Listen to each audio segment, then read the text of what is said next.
আসসালামু আলাইকুম রহমতুল্লাহি তাআলা ওয়া বারাকাতুহু। প্রিয় দেশবাসী, আমাদের সর্বস্তরের ভাইয়েরা, আল্লাহ পাকের অশেষ মেহেরবানিতে শেষ পর্যন্ত আমরা আগামীকালকের অনুষ্ঠানের জন্য পারমিশন পেয়েছি। আগামীকালকের অনুষ্ঠানের জন্য শেষ পর্যন্ত আমরা পারমিশন পেয়েছি, আলহামদুলিল্লাহ। আমরা আন্তরিক মুবারকবাদ এবং ধন্যবাদ জানাতে চাই আমাদের যেই সমস্ত তরুণ ওলামায়ে দ্বীন রাত দিন একত্রিত করে আমাদেরকে এতটুকুন পর্যন্ত নিয়ে এসেছেন। আরও ধন্যবাদ জানাই সরকারের সংশ্লিষ্ট ব্যক্তিবর্গ, যারা অনেক পরে হলেও পরিস্থিতি বুঝতে পেরে আমাদেরকে এই পারমিশন দিয়েছেন। এখন আমাদের করণীয় কি? সম্মানিত ভাইরা, যারা যেখান থেকে আমাদেরকে শুনছেন, যারা আমাদেরকে মহব্বত করেন, যারা আমাদের সাথে সম্পর্ক রাখেন, আমরা গত 2 বছর নিরলস পরিশ্রম করেছি। আমাদের একটা আকাঙ্ক্ষা ছিল, একটা ইচ্ছা ছিল, আমরা আহলুস সুন্নাত ওয়াল জামাত, সুফি, তরিকতপন্থী, শান্তিপ্রিয় বাংলাদেশের মুসলিম জনতা আমরা এক প্ল্যাটফর্মে, এক ছাতার নিচে আসবো ইনশাআল্লাহ। আমাদের প্যালেস্টাইন বা ফিলিস্তিনের ভাইদের পক্ষে, ভারতে নির্যাতিত মুসলমানদের পক্ষে, কাশ্মীরে নির্যাতিত মুসলমানদের পক্ষে, আধিপত্যবাদের বিরুদ্ধে আমরা শেষ পর্যন্ত সবাই মিলে একটা মঞ্চ সাজাতে সক্ষম হয়েছে।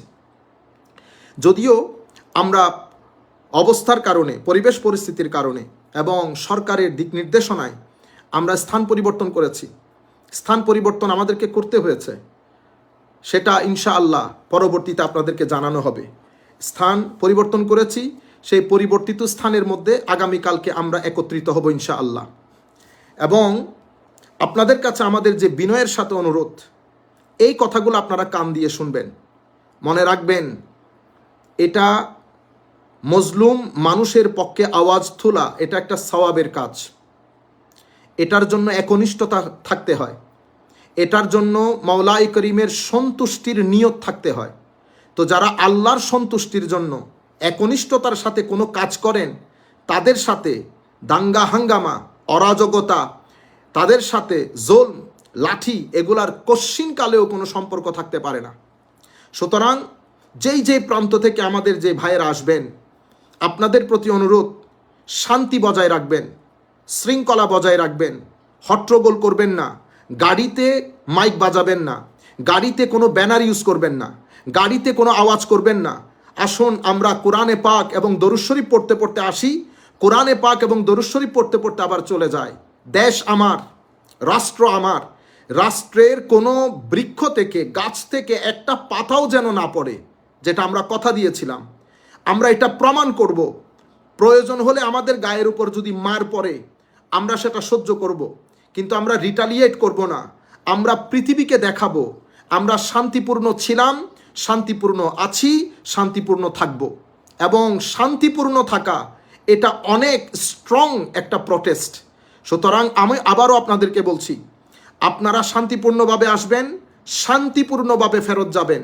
মাঝপথে মাইক বাজানো, হট্টগোল করা, মানুষকে ডিস্টার্ব করবেন না। মানুষকে ডিস্টার্ব করলে আমার আল্লাহ নারাজ হবেন।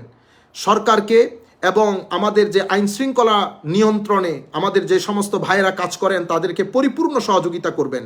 হ্যাঁ, কোনো আইন শৃঙ্খলা বাহিনীর কেউ যদি উস্কানি দেয় অথবা এমন কোনো পরিস্থিতির সৃষ্টি করে, আপনারা অবশ্যই তার নাম মনে রাখবেন। আমরা আইনানুগভাবে যেটা যেভাবে করতে হয় সেটা পরবর্তীতে দেখা যাবে, কিন্তু আপনাদের প্রতি আমরা বিনয়ের সাথে বলছি, আইন শৃঙ্খলা বাহিনীর জন্য তাদেরকে আপনারা পরিপূর্ণ সহযোগিতা করবেন, তারাও আমাদেরকে সহযোগিতা করবে ইনশাআল্লাহ। সম্মানিত ভাইরা, আপনারা কালো বেছে আসবেন না, কোনো ধরনের কালো পতাকা বহন করবেন না। কালিমার পতাকা আপনারা বহন করতে পারবেন।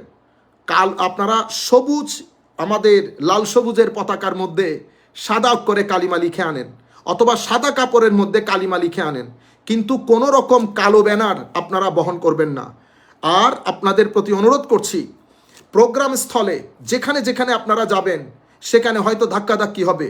ধাক্কাধাক্কি হলে সবর করবেন, ধৈর্য ধারণ করবেন। ইন্নাল্লাহ মা'আস সাবিরিন, আল্লাহ ধৈর্যশীলদের সাথে থাকেন। কেউ যদি অতি উৎসাহিত হয়ে উস্কানি দেয়, কালো ব্যাজ বহন করে, কালো পতাকা বহন করে, আপনারা নিরাপত্তা, আমাদের যারা নিরাপত্তায় ভাইরা নিয়োজিত থাকবেন তাদের সাহায্যে আপনারা ওই ব্যক্তিকে সার্কেল করে আমাদের সরকারের যে নিরাপত্তা বাহিনী আছে, পুলিশ ফোর্স বা অন্যান্য ফোর্স, তাদের হাতে সোপর্দ করবেন। আপনারা পরিপূর্ণরূপে চোখ কান খোলা রাখবেন।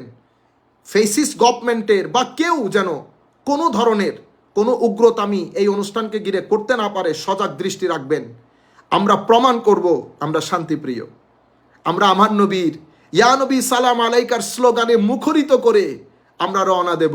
সবুজ গম্বুজ বুকে ধারণ করে রাখবেন, দরুদে পাক পড়বেন, কোরআনে পাকের তিলাওয়াত করবেন, সওয়াব হবে, আমার আল্লাহ রাজি হবে।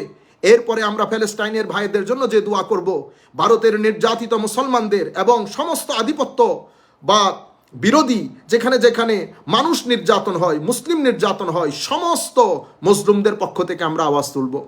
আপনারা সার্বক্ষণিক যোগাযোগ রাখবেন।